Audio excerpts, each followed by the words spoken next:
de tudo que você já ouviu só na missa, nas santas leituras, de tudo que você já ouviu, o que você responderia? Quem é Jesus? A esta pergunta, quem é Jesus? Para você, quem é Jesus? Nós poderíamos dizer, baseado somente nas leituras, que Jesus multiplicou os pães, ressuscitou alguns, curou outros tantos, multiplicou os pães. Já falei. O que mais que Jesus fez? Pregou a boa nova, não é? Despertou a raiva de um bocado de gente, mas aí, por que só agora, praticamente no final do ano litúrgico, as Santas Leituras nos apresentam Jesus perguntando quem Ele é? Primeiro, Ele pergunta: o que dizem os homens ser o Filho do Homem? Ou seja, o que o povo, o que toda gente diz a meu respeito? Então, as respostas são variadas, imprecisas, incorretas, incompletas. Alguns dizem que o Senhor é João Batista, ou que é Elias, ou algum desses profetas. Já vieram tantos, talvez o Senhor seja mais um. Acontece que Jesus aí então faz a segunda pergunta: e vocês, meus discípulos, o que vocês dizem? Vocês que eu escolhi, chamei pessoalmente, convidei, e vocês largaram tudo para me seguir. Para vocês, eu sou quem? Quem é que responde? Simão, filho de Jonas. É curioso porque o evangelista São Mateus diz que Simão, filho de Jonas, porque no tempo de Jesus as pessoas não tinham sobrenome, né? Fulano, Oliveira, da Junqueira, não sei do que, não tinha. A gente sabe quando quem vai no interior, aí para encontrar uma pessoa, a gente encontra fácil dizer assim: você conhece João, filho de Dona Chiquinha? Você conhece José, esposo de Dona Zefinha? Sempre associado ao pai, ou à mãe, ou ao esposo, alguém que tem maior conhecimento na cidade. Pois pronto. Já repararam que, em boa parte das vezes, entre os apóstolos, Pedro parece ser o mais afoito, ou às vezes precipitado? Vocês se lembram que quando havia, alguns domingos, uma tempestade, o vento soprava ao contrário, todos com medo, disseram: Jesus é um fantasma. Jesus disse: não sou eu. E Pedro, daquele grupo todinho que estava ali no barco, no mesmo barco, disse: Jesus, deixa eu ir até você, se é você mesmo, e depois afundou, né? A gente sabe do resto da história. Pedro parece ser aquela pessoa que, num grupo de conversas, todo mundo está querendo dizer uma coisa, mas não falam, por medo, por covardia. Mas tem sempre um Pedro corajoso que, com a força do Espírito Santo, no ímpeto do Espírito, responde. Mas sem saber se está certo, vai com medo de tudo, ele responde: tu és o Messias, o Filho do Deus vivo. Dizer que Jesus era o Messias não era grande coisa. Toda gente esperava o Messias, o Cristos, ungido, o enviado de Deus. Mas cada um esperava o Messias à sua maneira. Um esperava o Messias libertador, que viria com espada para acabar com a dominação do Império Romano. Até hoje tem gente que espera o Messias assim. Ou fizeram de Jesus este Messias apenas um revolucionário contra tanta coisa errada que vem com chicote, com apito. Pois bem, até aqui nenhuma novidade. É parecido com hoje, muitos cristãos elaboram para si um Cristo à sua imagem.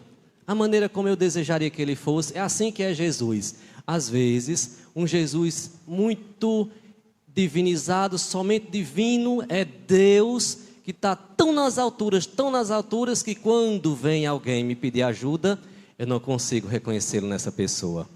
Quando ele se disfarça com suas chagas fedidas, mal cheirosas, quando ele se aproxima de mim no sinal para limpar o para-brisa, para eu dar algumas moedas, eu não consigo percebê-lo nesse Jesus. Aí tem alguma coisa torta, meus irmãos.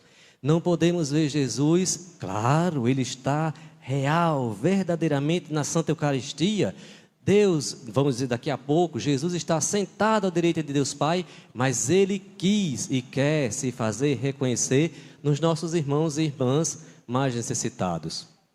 Recordem que lá nesse mesmo Evangelho de São Mateus, um pouquinho mais para frente, ele vai dizer naquele terrível dia do juízo: você me deu de comer, você me deu de beber, você me visitou, você me ajudou quando eu precisei. Ah, meu Senhor, mas quando foi que eu deixei de te vestir, quando eu deixei de te ajudar? Pronto, naquele dia que eu pedi uma ajuda e você é apressado, quem sabe até para ir à igreja ou para ir para uma oração, para ir para uma festa, mas estava tão preocupado consigo mesmo que não conseguiu me perceber. Eita, que dia terrível! Que a misericórdia de Deus nos ajude. Tu és o Messias, ou tu és o Cristo, o Filho do Deus vivo. Aqui sim, aqui tem uma novidade grande, profunda. Dizer que Jesus é o Filho do Deus vivo é uma profissão de fé. Não é apenas um achar, um pensar. Não, é uma profissão de fé. Eu estou dizendo que você é o Filho do Deus vivo. Aí, Jesus vai fazer o seguinte: então, Simão, filho de Jonas, já que você disse quem eu era, eu vou dizer quem você é. Você é pedra, você é Pedro, pedra, rocha. E é sobre esta rocha eu edificarei a minha igreja. Qual igreja? A igreja que começou chamando-se seguidores do caminho. Toda gente, os pagãos, judeus, toda gente que vinha e aderia à boa notícia. Qual boa notícia? Que aquele a quem os judeus haviam crucificado, aquele Jesus o ressuscitara dos mortos. Pronto, quem acreditava nesta verdade passava a se chamar seguidores do caminho. Ao longo da história, séculos depois, a igreja se espalhando pelo mundo inteiro, chamou-se Igreja Católica. Católica significa universal. Pronto, era tão bom se a gente tivesse consciência disso. Que a igreja que eu participo, a igreja a qual eu pertenço, esta igreja está no mundo inteiro. Esta igreja foi fundada sim por Nosso Senhor. Mas onde que está escrito? Meu irmão, minha irmã, abra seu coração para o Espírito Santo, porque está escrito aqui. Ainda que não tivesse escrito, eu acredito naquilo que a minha igreja, que me batizou quando eu era pequenino, não entendia nada. Meus pais abraçaram a fé por mim, junto com meus padrinhos. Esta igreja que me acolheu desde pequenininho e vai me acolher quando eu fechar meus olhos aqui para sempre.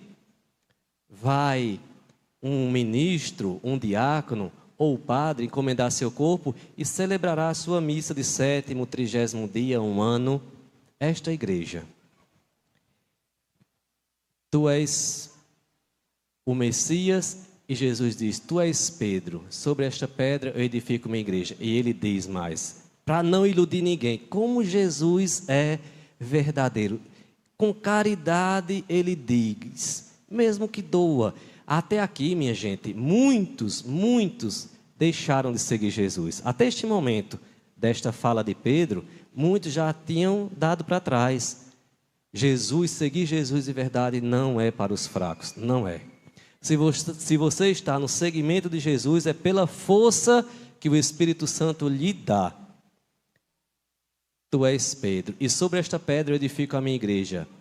E olhe só o que nosso Senhor diz: e o poder do inferno nunca poderá vencê-la. Pode abalá-la, pode manchá-la, pode, mas vencer nunca vai vencer. É impressionante. Será que vocês não percebem? Certamente que sim. Quando tem um escândalo envolvendo os membros da igreja, a mídia faz uma reportagem tamanho do mundo para dizer: esses padres estão envolvidos, acusados de pedofilia, ou de escândalo sexual, ou de escândalo financeiro. Aí faz uma reportagem imensa. Quem sabe na próxima semana a gente traz mais dados sobre a acusação. E dissemina uma mancha que nunca mais será apagada da vida destes homens. Nunca mais. Há alguns anos nós tivemos aqui mesmo, nesta arquidiocese, padres que foram acusados num programa de uma mídia nojenta e interessadas a serviço do demônio mesmo, acusaram os padres que já foram inocentados pela igreja, inocentados pela justiça civil, mas quando que a mesma mídia fez uma reportagem, pelo menos 1 minuto, 1 minuto e meio com direito de resposta? Não, porque o interesse do mundo é que esta igreja de Jesus Cristo se acabe. Mas não vai se acabar. Sabe por que não vai? Porque esta igreja que Nosso Senhor deixou não vai acabar nem com o escândalo de um padre, nem 2, nem seja quantos forem, nem com o escândalo de um bispo, nem com o seu escândalo. Nem com o seu escândalo, nem por causa do seu pecado, nem por causa do meu, da minha sujeira, da minha mesquinhez. Nunca a igreja vai se acabar por isso. Não vai, não vai. Está aqui, esta velhinha, devagarzinho, caminhando lentamente, mas ela está firme, porque a igreja é de fato divina. A prova dela é o tempo que ela já está aí. Nós não somos membros de uma igreja que surgiu há 200, 300 anos. Ou semana passada, aqui na esquina, a gente botou uma placa aqui na frente e aqui estamos todos reunidos, cada um fazendo a interpretação que quer da Sagrada Escritura. Não, não é. A outra prova são os sacramentos da igreja. Estes sacramentos que a sustentam e a alimentam. Dentre eles, o maior, que é a Eucaristia. Certo, até aqui está fácil da gente entender. Agora, Jesus vai dizer para Pedro, vocês entendem quando Jesus diz, agora que você é esta rocha, eu te darei, Pedro, eu te darei as chaves do reino dos céus. Eu te darei as chaves do reino dos céus, e tudo o que tu ligares na terra, será ligado nos céus, e desligares na terra, será desligado no céu. Aqui significa, Pedro, o que você ligar na terra, já está ligado lá no céu. O que você desligar aqui, já está desligado lá no céu. Minha gente, o Papa, sucessor direto de Pedro, quando ele vai falar, sobretudo em questões de doutrina e moral, ele não diz, eu acho que, eu penso que. Mas por que o Papa não libera o uso de preservativos para todo mundo, para a juventude toda? É melhor do que todo mundo morrer de uma doença, sei lá. Por que ele não libera de vez o casamento? A maior parte da igreja não comunga, padre, porque todo mundo em segunda união. Por que o Papa não faz isso? Padre, o que é que o senhor acha? Eu digo, olha, o que eu acho é o que a igreja pensa. Porque se eu for dizer o que eu penso, eu posso pecar. Quando eu cheguei a este mundo, a igreja já existia. E continuará existindo depois que eu fechar meus olhos para sempre aqui na terra. Aí, de repente, vem os especialistas, não sei em quê, porque haja gente especialista para dizer, a igreja está ultrapassada, a igreja está arcaica, a igreja isso, a igreja aquilo. Isso nunca me impressionou, porque quem tem que falar da igreja somos nós católicos de dentro. E às vezes a gente fala e fala mal,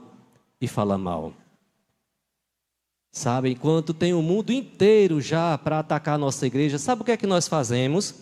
Damos conta, testemunho nas redes sociais. Estou cansado de ver. Me mandam prints. Olha, padre, o que é que seu paroquiano está fazendo na internet? Me dá vergonha, me dá vontade de abrir o buraco no chão e me enterrar. Eu digo, vou nada, eu vou fazer um prato de cuscuz com charque, vou comer, tomar um café bem gostoso, com café com leite. Né? A gente já ajuda, exorta, prega a palavra. Se a pessoa no dia a dia não consegue viver esta palavra, aí ainda é um problema entre ela e Deus. Vamos rezar por esta pessoa. Porque agora, né, a gente dá um espirro, aí corre, olha, o padre está com a tuberculose, aí corre, passa para não sei quem, mas fulano, você não pode dizer isso. Aí começa um rasga lá na internet. Aí sabe o que é que os nossos irmãos que não gostam da nossa igreja fazem? Vocês acham que eles acham ruim ou se deleitam? Se deleitam. Isso os cristãos que não são católicos. Imagina os ateus. Sabe o que eles dizem? Olha aí como vocês cristãos vivem. É esse o amor que vocês pregam? É este o Deus que vocês servem, que não consegue controlar vocês, para que vocês não fiquem postando besteira, mesquinhez, briga de fofoqueiro na internet? Será possível? Eu não me abalo com essas coisas, não. Não me decepciono mais com isso, não, mas me decepciono. Agora, Jesus diz a Pedro: Pedro, eu vou te dar estas chaves. E por que ele diz: eu te darei? Onde estão essas chaves? Onde estão essas chaves? Porque Jesus não já deu logo aqui, diz: Pedro, eu te dou as chaves da igreja. E não é uma, são duas chaves. Quais chaves? A palavra e os sacramentos. Onde estão? Na cruz. Jesus ainda não tinha passado pela cruz. Aí ele vai dizer: eu te darei as chaves. Quando eu passar pela cruz, você, Pedro, receberá essas chaves. Aí sim, você vai estar em comunhão plena com os céus. E Jesus termina dizendo assim: Jesus então ordenou aos discípulos que não dissessem a ninguém que ele era o Cristo, que ele era o Messias. Por quê? Porque as pessoas não estavam preparadas ainda para a boa notícia. Que boa notícia? A terrível notícia de que Deus mandou seu filho, mas ele tinha que morrer na cruz, derramar seu sangue na cruz para nos salvar. Não estavam. Até hoje tem gente que não aceita, até hoje. Como é que pode? Esse Deus de vocês é cruel. Deixou o próprio filho morrer na cruz, como é que pode? Esse Deus não é amor. É, ele é amor. Ele é tanto amor que, por este amor, que não cabe na minha cabeça, nem na sua, nem na de ninguém, que ele nos entregou o seu filho para nos salvar. Agora, a pergunta continua ressoando em nossos corações, e deve ressoar. Se o padre perguntasse aqui para cada um: quem é Jesus para você? Você certamente diria, corretamente: Jesus, Padre, é o meu Salvador. Jesus, Padre, é o meu libertador. Jesus é o Senhor da minha vida. Jesus é tudo para mim. Agora, se o padre perguntar: e quem é Jesus na hora que você está com raiva, com o celular na mão, alguém lhe fez uma provocação lá num post da internet? Aí você responde como? Aí nessa hora é que você mostra quem é de fato Jesus para você.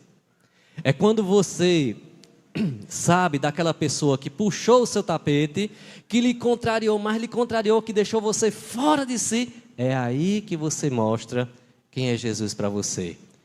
E repito, é quando aquela pessoa mal cheirosa, maltrapilha, com jeito de drogado ou embriagado, aquela pessoa embriagada, drogada, chega perto de você, o que você sente nesta hora? Será que por uma fração de segundos passa por sua cabeça que aquela pessoa pode ser Nosso Senhor disfarçado? Olha, é impossível terminar o dia, colocar a cabeça no travesseiro sem me questionar: meu Deus, será que hoje eu deixei de ajudar o Senhor? Será que hoje o Senhor me visitou e eu não consegui perceber a sua presença? Semana passada, metade dos padres aqui da arquidiocese foram para o retiro, numa cidade que eu não vou dizer para não expor ninguém, mas saímos, fomos todos muito alegres lá para a Lagoa Seca, um retiro, um convento de Santo Antônio, lá em Puarana, Lagoa Seca. E teve um momento que a gente já tinha saído, e eu e outro padre fomos para fazer uma compra e colocamos o carro no estacionamento. Colocamos o carro no estacionamento e tinha lá os flanelinhas olhando. Para ser bem honesto, eu não vi esse flanelinha quando chegamos. E eu e outro padre, que eu não vou dizer quem é, a gente... Olha, vocês tudo doido para saber. Ô povo curioso, tá? A gente já o coração batendo. Diga logo, padre, quem é outro padre? Digo nada. Daí a gente fez a compra, foi mais ou menos rapidinho, a gente voltou, aí estava lá o flanelinha. Bem no estilo. Aí a gente foi, já íamos entrando no carro, e quando já sentamos no carro, ele foi e disse assim... tem uma moeda. Aí o outro padre que estava na direção disse: oh, meu santo, me desculpe, a gente já tinha dado uma ajuda. Aí tinha ali umas moedinhas. Tinha nada, tinha só uma moedinha. De quanto era a moeda? 5 centavos. Aí eu disse, pelo amor de Deus, você não vai dizer ele que vai dar essa moeda não, porque na missa dos Santos Olhos, há mais de 10 anos, eu dei uma moeda de R$1. Eu fazia ainda pastoral lá numa cidade chamada Gurien. A gente veio para a missa dos Olhos, o padre deu R$1, ele pegou a moeda de R$1, pegou um paralelepípedo de pim, pim, pim, pim, pim, amassou de raiva, perto da gente. Ele vai dizer que vai dar 5 centavos, ele vai quebrar os dedos da gente, meu Deus do céu. Oh, meu Jesus, tão caro que está uma prótese, eu não tenho dinheiro agora não. Aí ele disse, oh, meu santo, faz até vergonha, mas eu só tenho aqui 5 centavos. Para minha surpresa, ele disse, pois me dê. Quem sabe esses 5 centavos não são os 5 centavos da bênção. E disse bem assim, eu vou colocar aqui que esse vai ser o chama. Aí o padre disse, eu lembrei que tem um trocado ali. Eu digo, pronto, ele vai assaltar a gente agora. Eu tinha um trocado aqui. Aí tirou uma nota, não era nem R$100, nem era 50, mas era uma nota boazinha. Meu Deus, a alegria desse garoto era visível na expressão dele. Quando ele pegou o que abriu, aí eu disse, se eu soubesse, você ia dar... Eu tinha ficado olhando o carro. Aí ele disse, meu Deus. Aí ele ficou tão alegre que até disse um palavrãozinho, que eu entendi. A alegria dele disse, eita! Aí disse um palavrão. E guardou o dinheiro e ficou ali naquela alegria. A gente foi manobrando o carro. Eu fiquei com aquela imagem na minha mente. Talvez esse padre nem se lembre que ele deu esse dinheiro, né? Mas... eu fiquei com aquilo, porque a gente tinha acabado de sair do retiro, a gente tinha se confessado, a gente tinha rezado. Era a hora da gente dizer ali, concretamente, em que Cristo a gente acreditava. Meus irmãos, pensa que é fácil ser cristão? De verdade é não. Mas nosso Senhor nos dá a sua força por meio das suas 2 chaves, pela palavra e pelos sacramentos. Vamos fechar nossos olhos um minutinho. Oh Jesus, ajuda-me, vem em meu auxílio, em socorro da minha miséria, da minha mesquinhez. Sede, Senhor, na minha vida o Messias, o Cristo, Filho de Deus. Que eu possa dizer como São Paulo disse hoje, dizer de ti, ó profundidade da riqueza, da sabedoria e da ciência de Deus. Na verdade, tudo é dele, por ele e para ele. Ajuda-me a transparecer de verdade este Deus, Filho do Deus vivo, que doou-se inteiramente por mim, por meus pecados, para me salvar. Mas eu ainda estou tão troncho, eu ainda preciso muito da vossa graça, da vossa misericórdia, preciso muito de conversão.